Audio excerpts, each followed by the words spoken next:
Olá pessoal, no vídeo de hoje eu vou falar para vocês sobre duas coisas diferentes. O Welfare State, ou traduzido para português, o estado de bem-estar social, e a sua contraposição, que é a política do neoliberalismo, o novo liberalismo que vai ser colocado em prática. Então a gente primeiro precisa entender o que é o Welfare State para depois entender a política do neoliberalismo. Então, vamos lá. Então, só lembrando, num contexto de Guerra Fria, né, o que você tinha era um conflito muito grande entre o comunismo, o segundo mundo, com o capitalismo, o primeiro mundo. O problema é que no começo da Guerra Fria, parecia que o comunismo estava vencendo. China se torna comunista, Cuba se torna comunista, a Rússia se transforma numa grande potência e existia a ideia de que esses lugares, onde é que você tinha um Estado que cuidava dos cidadãos, trazia educação de graça para eles, cuidava da saúde, dava para eles emprego, estava garantindo para eles uma igualdade muito grande, estava garantindo para os cidadãos dos seus países direitos sociais. Então existia essa impressão, ou existia essa idealização de que países comunistas estavam garantindo as necessidades dos seus cidadãos, fazendo com que as pessoas lá vivessem de uma maneira muito boa e muito feliz. E o resultado disso foi que nos países democráticos, nos países capitalistas, você começa a ter uma influência da esquerda, uma influência de pessoas que flertavam com o comunismo e que, de certa forma, lutaram por mais direitos para a sua população. Então, tipo assim, você quer evitar que o comunismo venha para cá, você quer evitar que aconteça uma revolução comunista, então cuide melhor do seu cidadão. Dê para ele mais direitos, dê para ele mais cuidados, né? Dê mais dinheiro para ele, ou dê mais benefícios para eles. E nesse cenário, nos países capitalistas da Guerra Fria, a gente tem o surgimento de um estado de bem-estar social, também conhecido pelo termo em inglês welfare state. Tá? Welfare, bem-estar social, state, estado. Qual que é a ideia do bem-estar social? A gente precisa conceder benefícios para a população. A gente precisa nivelar, a gente precisa diminuir a desigualdade social, a gente precisa cuidar do mais pobre, a gente precisa dar para esse pobre mais assistência, a gente precisa dar para esse pobre igualdade, educação, segurança, saúde, a gente precisa dar tudo isso.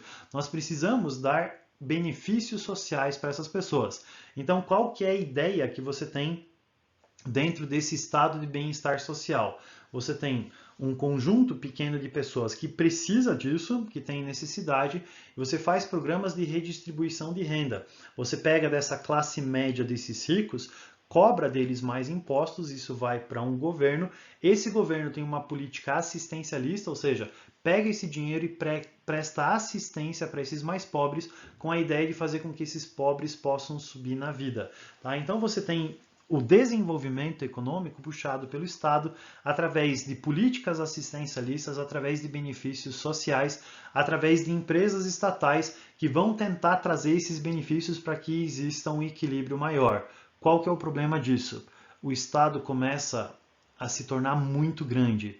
O Estado começa a cobrar muitos impostos, porque como diz a chargezinha que aparece lá do lado, né, começa de uma forma, mas daqui a pouco você tem um grupo pequeno de pessoas que está sustentando um monte de gente que começa a se tornar dependente desse Estado.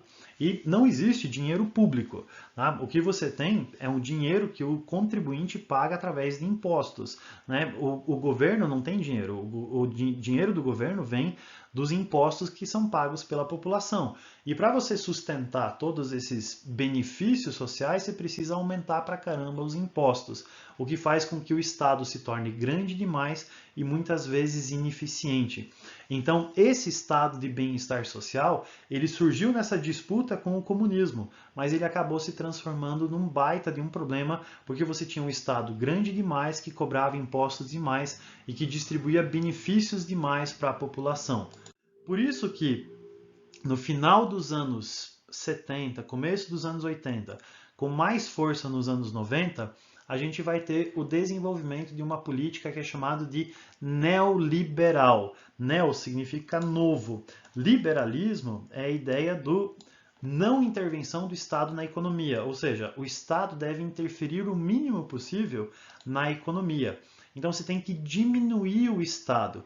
E para você diminuir o Estado, para você diminuir a cobrança de impostos, por exemplo, você precisa diminuir os benefícios sociais. Então, o neoliberalismo, de certa forma, ele é uma política anti-welfare state. Então, se o welfare state tem um Estado que dá muitos benefícios para a população, o neoliberalismo ele vai tirar esses benefícios como forma de diminuir o Estado, né? Só que para você fazer isso, você tem que adotar uma política que é chamada de política de austeridade. Austeridade significa você gastar menos. Tá? O Estado tem que gastar menos. Para o Estado gastar menos, você tem que mexer em algumas coisas que são complicadas. Por exemplo, você tem que fazer uma reforma da Previdência. As pessoas estão se aposentando com muito dinheiro, vamos diminuir essa aposentadoria das pessoas, vamos fazer com que elas se aposentem com menos. Vamos retirar alguns direitos. O cara tem 6 meses de seguro-desemprego, o cara tem educação de grátis, o cara tem saúde de grátis, vamos tirar essas coisas para que o Estado gaste menos. Vamos investir menos em saúde e educação. Vamos privilegiar universidades particulares ao invés de universidades públicas. Então, você diminui o papel do Estado, né, dentro dessa concessão de benefícios para a população. E em outros países, como foi o caso do Brasil, para você diminuir o Estado, você precisa privatizar. Você tem empresas que são estatais, que pertencem ao governo, essas empresas precisam ser privatizadas, precisam ser dadas para o capital privado. Elas precisam ser vendidas para que o Estado não fique arcando com o prejuízo dessas empresas estatais.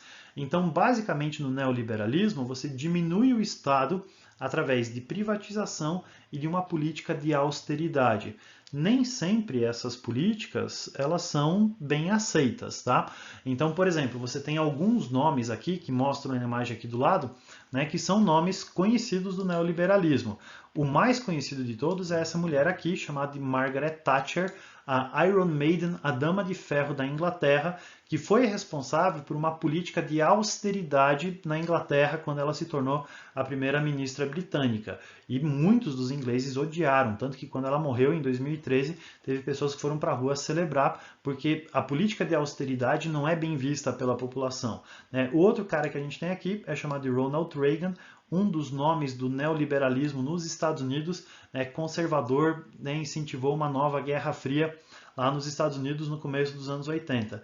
Esse daqui é o Fernando Henrique Cardoso, um presidente brasileiro que assume depois do Plano Real, 1994, e o governo dele foi marcado por essa guinada neoliberal, né, principalmente na área de privatizações. E o outro personagem que a gente tem aqui, o Paulo Guedes, o ministro da Economia, que era para ser o guru econômico do presidente Bolsonaro, e ele tem uma política neoliberal, né? Fala sobre privatizações, sobre reforma de impostos, reforma da Previdência, né? De forma a diminuir o papel do Estado. Então esse neoliberalismo ele é um anti-welfare state, né? No sentido de que você tem que diminuir o papel do Estado, diminuindo benefícios para a população. Beleza, pessoal? É isso daí. Abraço.